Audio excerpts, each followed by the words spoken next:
Welcome. I am the frail Blaze. Today's story. I think I've been working at a place that doesn't exist anymore.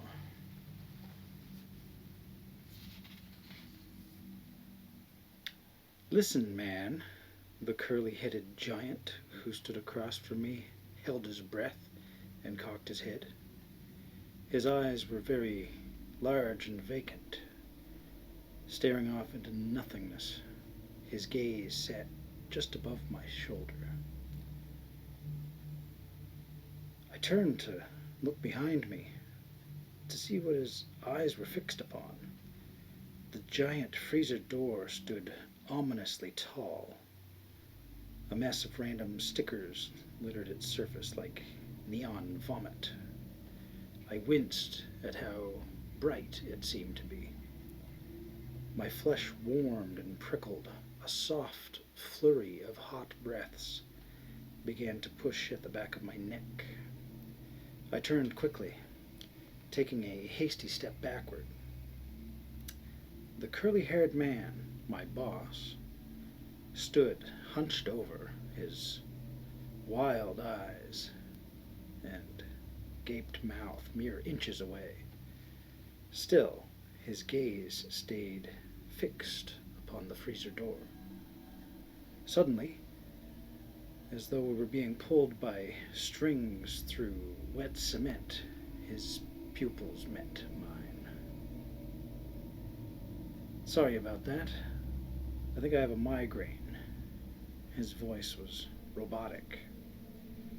It felt unusually rehearsed, as opposed to his normal, jovial attitude.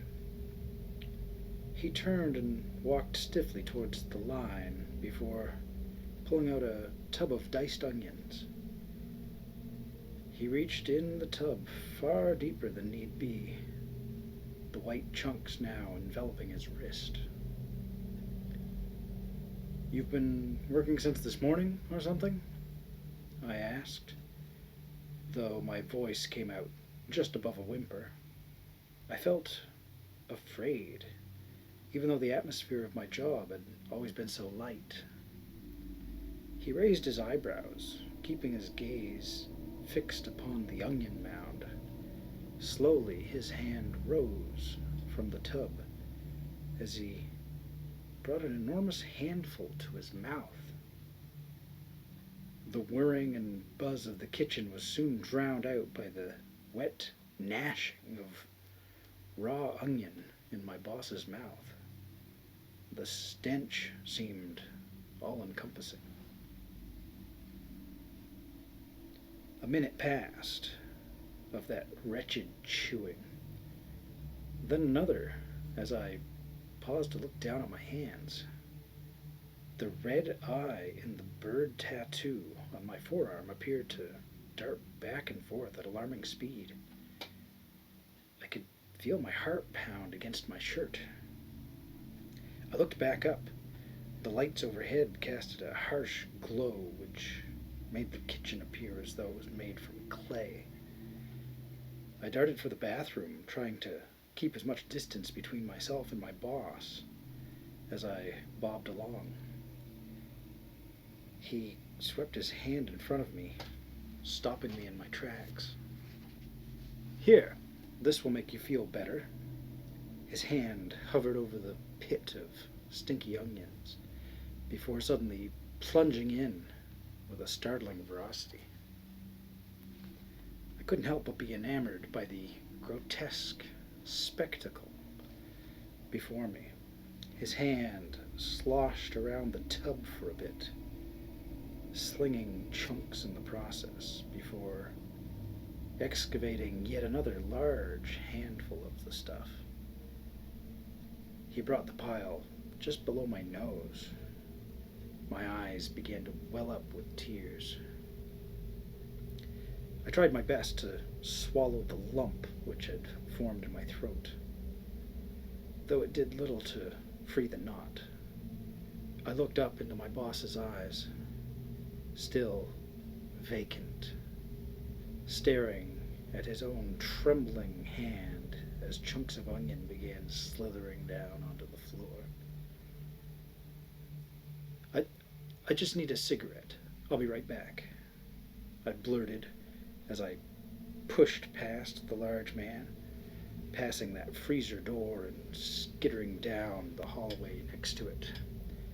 The hallway seemed to stretch and lengthen itself as my pace quickened even further. I swear I could feel the floor beginning to stick and tear at my feet as though it were beginning to melt, pulling me down with it. It all came to a sudden stop, my head buzzing like a full hive in summertime. I opened my eyes and was blinded by the lights as I stared at the ceiling. Calmness washed over my being. I had nearly lost my cool. Silly me. Running into the exit door. I really need to get some meds or something. I stood up, brushing all the dirt and grime that I could off my shirt before pushing the door open. The cool fall air was electric against my clammy skin, though it was a welcome change from the poorly ventilated kitchen. I leaned against the wooden fence which lined the exterior of our bar and grill. Funny where life takes you, huh? Maybe teachers are more truthful than we thought. I pulled the crumpled up pack of Newports out of my pocket and fished out a particularly crooked one, bringing it to my lips. There's something so oddly satisfying about the spark of a worn Bic lighter. Maybe because it wasn't supposed to last that long anyways. As the flame connected with the tip of my cigarette, a series of blinding flashes emanated from the back parking lot. I took a long drag and sneakily peered around the edge of the fence.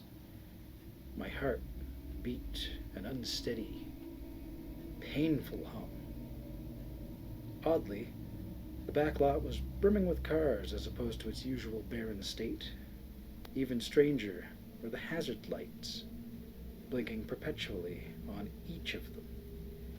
I blinked a few times and rubbed my temples. The harsh throbbing of a headache had begun to take hold in my weary mind.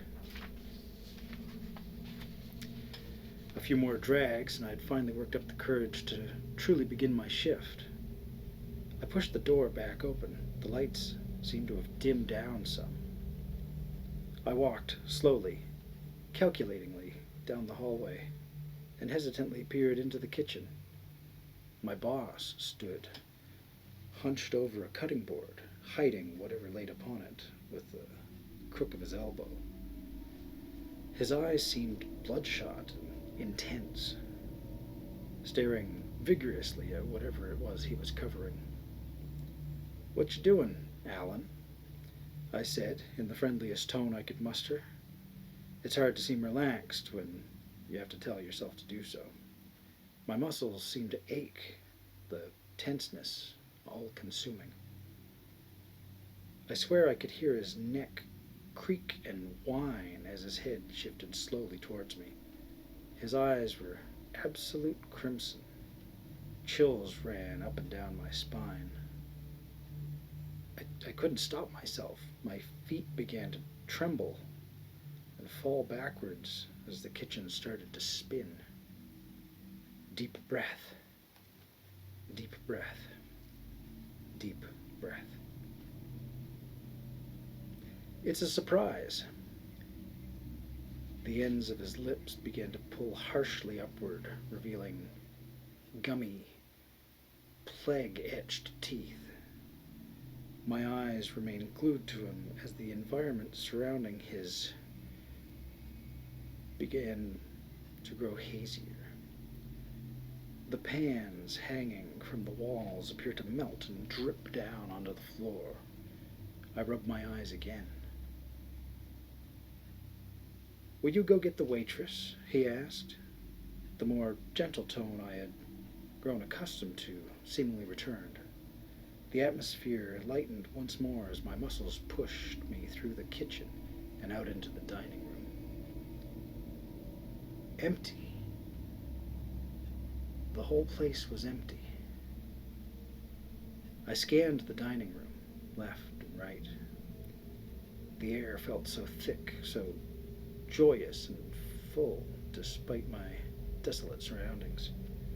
The waitress stood at the register, eyes darting wildly back and forth as she whispered quietly to herself.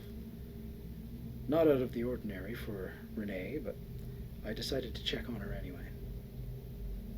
Her gaze stayed fixed upon the register as I drew closer.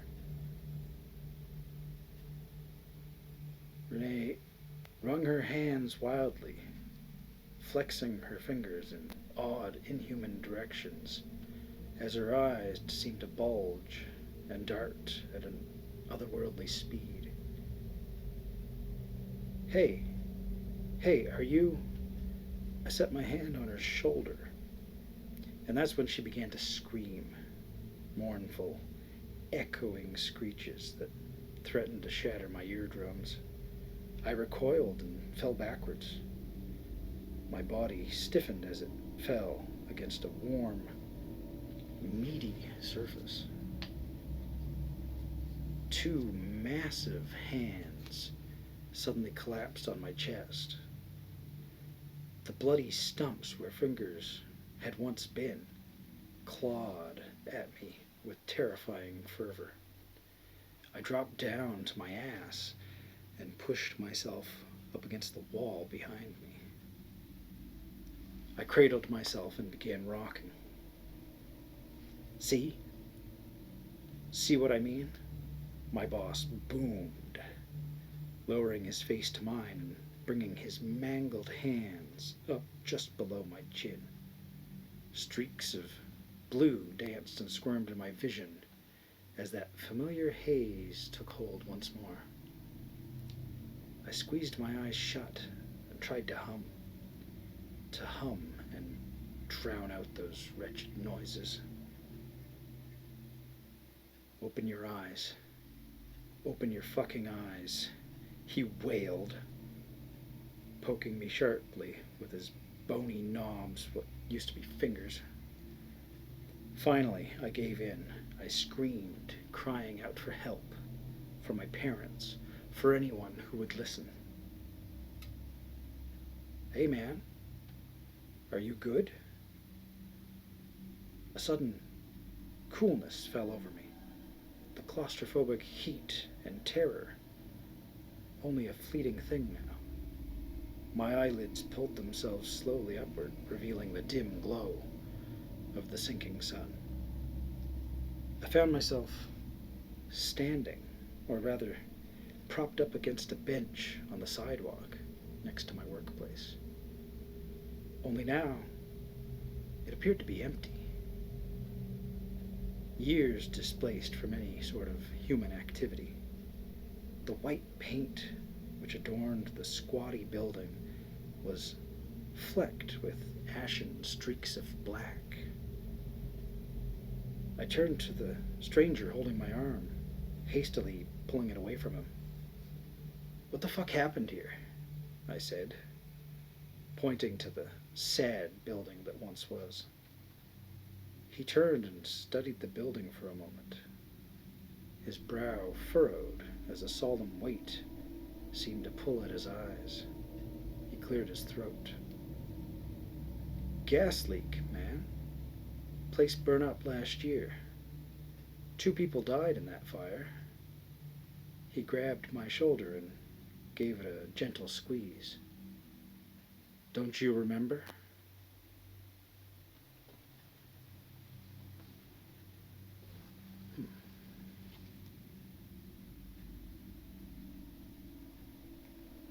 It would be quite the experience.